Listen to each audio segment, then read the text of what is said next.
What is up, guys? This is Tikwe, also known as Richard, and we're getting back to you with another game. It's another French mirror. Just as we've seen in this first January patch, the French has been dominating. So many people are actually playing the French. I've seen the Holy Roman Empire play a lot with the Lancers as well, but with the French, the Royal Knights, I don't think they need a nerf. I think they're in a pretty decent spot because Spearmen do counter them so much. But in this game, it's a French mirror matchup. It's quite a quick game, 11 minutes. So it's going to be a deep focus on what exactly I did to show you guys how to get these type of victories very early on with the French. So we'll take a broad look quickly. It is the map is called High View, European template. So you'll see these heavy stealth forests on High View always. But standard start for us is usually to get it from my perspective. We'll hop into the enemy's perspective as well. But you have your first six villagers on sheep. You have the second scout coming out, and what I found recently that works really well. You get to the back of your base, you just pick up any stray sheep that's in this area, and then let's quickly pause and check where the sheep are, right? So all the way back would have gained the extra little one there, so maybe a little bit further backwards, and then cutting straight across the map like this. And then your second scout obviously going to the far corner right here. It wouldn't even have helped to go all the way in the corner right here, but basically into like, you know, cutting off if you had to cut off this corner right here on the sacred side, maybe up to here, and then all the way cutting across like this on the way there. So what we'll find then is these three sheep in the middle, this one right here, would be directly in that path. We'll probably pick up this front one because it's right in front of our base. And if we cut across from this side, and you can see this whole stealth forest, there's a little three back here, but that scout that's going to cut right in here. Don't cut directly to the corner, cut like to the front, 60% of the corner right here, and to like the front 60% of the corner right here. If this was the line of 100%, all the way up, like right here is about 60%, right? So that would give you the best early start with your double scouts and amass as many sheep as you can to get that little lead, so you don't have to transition into any alternative food sources. So your first villager goes onto their house. Obviously, your six is on food, and your first villager goes onto the house. Second villager comes out who starts building the gold mine, and one of the villagers goes onto the gold mine to immediately start farming gold. Because with two villagers, you have zero idle time. One is building, one is mining. There's no time delayed from running in to actually build the gold mine. And you'll see almost by the time that the gold mine is done, this villager is done with food, with the gold. So you kind of just sometimes have to micro them and send them back to drop off there. But now I didn't do that because I was focusing on my scouts. Look at this, guys. I'm sitting on 8 sheep right there, and another 4 right there. So it's 12 sheep in the first minute and a half of the game. If we hop over to the enemy side, he did come and scout me out. He actually, oh, I did actually garrison. I'm sorry about that, Oro Hunter. So what happened is, as soon as he got close to the base, there's the standard ring here. He got a little bit too close to the base. So what we did is, and you can see it's kind of a hill. So you have a little bit more range than what this line gives off to be. So what happened was, as soon as he got close, like what we did right here, this is worst case scenario. I basically ran into it. But if you had to garrison, he tried to, I think, and dropped off the food by accident. But if you had to garrison there, all of the sheep was going to be lost because that scout was going to die right there. So just be very careful of that, guys. That's what happened here. So I got those little 2 or 3 sheep that he had right here. So we have a very big food lead on him right now. And the benefit of that is, I'll show you immediately what happens. When this food supply runs out, what has to happen? He goes for extended deer. The safest option would have probably been the berries, but he goes onto there's a carcass right there, so it's not all of them building, but he has the 4 that's building the landmark. On our side, we also have four building the landmark. And okay, so just to recap, you had the six villagers on food, you had the two villagers on gold, right? The rest all is invested into food. So if this is all the villagers that was on food, that's 11 villagers. That's how much was actually on food before the landmark started going up. Now we're trying to get this villager count to 13. So we're sitting on 6 right now plus 4. So that is 10. And we need another 3 villagers to get trained onto the food, because by the time that 13 number is, or the landmark is done, we retransition these 4 villagers onto food. That's 13 villagers on food, and the rest we just reinvest straight into lumber so we can actually get the archery ranges up. But we know about the forward food that happened right here. We saw the little mill go down, and we're just scouting out.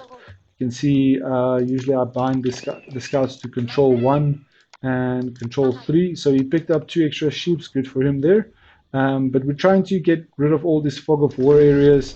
And here you can see we spot out the forward mill. So I'm like, okay, this is 100%. Once this food supply is done, he's definitely going to move on to the deer right now. And we have the second scout that we're just keeping at the back of his base so we can keep as much information on the enemy as possible. So we have the Royal Knight coming out, we have consistent villager supply coming out, we have wood production, almost enough for our archery range or blacksmith.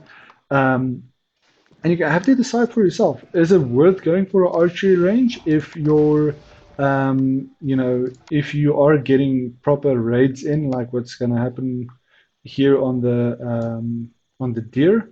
The gold is out of range. The berries is out of range. So the strongest counter right now would probably be Royal Knights, because they would be able to raid this gold. They would be able to raid this food without any protection from the town center or any garrison opportunities, so you can actually chase them down. So I usually wait for about 4 nights. I go into archers, get about 10 archers, and then I raid. But in this case, like I said earlier, we're sitting on the 12. It's going to be 13 very shortly. Um, I think we're actually sending him onto wood. Let's just check with this wood. Oh, it's actually on food. So we're trying to get onto 13 food. We did send 2 to wood first. So it's 4 on wood and then 13 on the food there you can see. And now I'm going to rally um, as soon as possible onto the wood. And we're keeping the production going. Another Royal Knight. What's nice is I have those keybinds.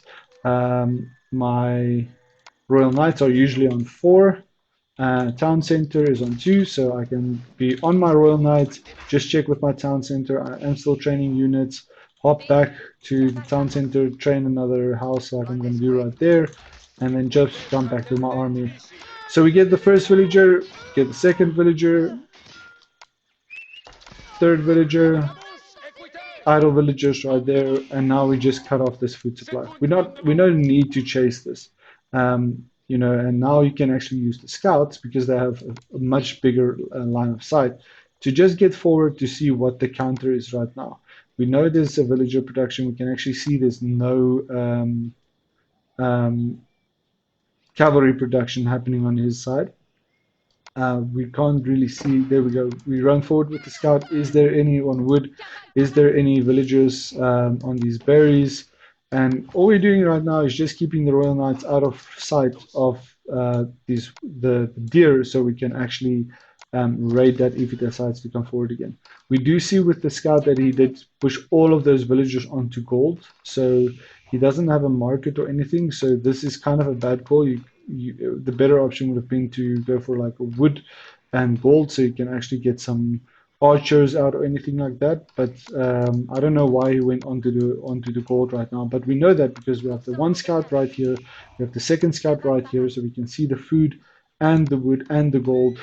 So then we just bring those 2 knights all around like this, and we're going in for another raid. But I wanted to make sure the timing is right, so I send in 2 right there, and I have another 2 that is charging from the other side right now. You know, a little bit of better timing, I would have probably gotten more. I don't think I even got a villager there because the 2 knights were just a little bit too quick on the raid. But now we're trying to fight off this royal knight of his, But now we're denying gold. You don't even need to be too close to this. You can see how many shots he's getting off because they are garrison. So just be careful of that. But we're just staying out of sight. So he's going to probably return to gold or he's going to return to food, right? So he has to choose food, gold, or wood. You can't just do one. So he decides to send villagers back to food. We see that with the scout. And we're already just sitting and training more Royal Knights. I decided to go for the upgrade here so we can actually have these Royal Knights heal. I can see he's trying to pick off the single Royal Knight now. Um, so I just kite around with the Royal Knight and then I send that Royal Knight back to the house, to the base. Because I know, there we go, this Royal Knight can join the fight, it's probably going to stop him, and then we save 240 resources because we're not losing this Royal Knight. And the movement speed is the same, it's 1.62, the Scout's 1.62, the other horseman is 1.62, so it's very similar. If I had to run into the tree like that, that could kill me. One more hit here and I was dead. But we did manage to get into the base. He did back off, so very lucky for us there. But he does get the outpost up. We have the scout here watching the gold. We have the other scout here watching the food supplies. So he doesn't have anything to do right now, right? So another few Royal Knights. We did get the archery range up very far. I would have preferred that to be in front here. Another stable to increase the unit production, and now those same three Royal Knights that was here at the back, we use them to chase him off the food, and then doubling back to harass the gold again. I have not killed any units. I've just threatened to kill any units, and you have to respect the Royal Knights for that, right? If you, from his perspective, rather went for a stable, like a barracks, and trade a few spearmen, this whole counter would have been delayed because then I can't even access these units because the spearmen would just kill me, right? So you can see all I'm doing, I'm just being as aggressive as possible, forcing him off of his resources. We're on 10 minutes, and basically for a good 5 to 7 minutes, this guy has been idle on resources, not being able to train units, not being able even to train villagers, and we're just sending in units after units after units. So the goal with this second army was to get the siege engineering upgrade, use the archers, and train a siege ram so we can actually siege down the units. But it goes for a little fight there. We did get the kill on the Royal Knight, but now we're just out here defending the gold so he doesn't get gold. We're defending the food. We're going to send these units forward to kind of raid the outpost because we know the Royal Knights would be able to sustain this damage. So they do raid the little outpost here. He has nothing to defend and he calls GG. But that's as perfect as you're going to get for the French, guys. Please use this video and replay it, rewatch it for exactly what I did in my base here. You can see every time I'm hopping back what buildings are up next, so you can kind of see the build order. But that's as perfect as you're going to get a French early game. Hope you guys enjoyed. Please watch all other videos if you want to see or learn more about the French. We did do a deep dive in all the different maps, all the different scenarios, what worked, what didn't work, and how you can actually counter different factions with one faction. The French is in a really good place. I do enjoy playing them. We are going to transition into some other factions very shortly and do the same with all the different factions. But thank you very much for watching, and please do leave a like and subscribe if you enjoyed the video, and catch you on the next one.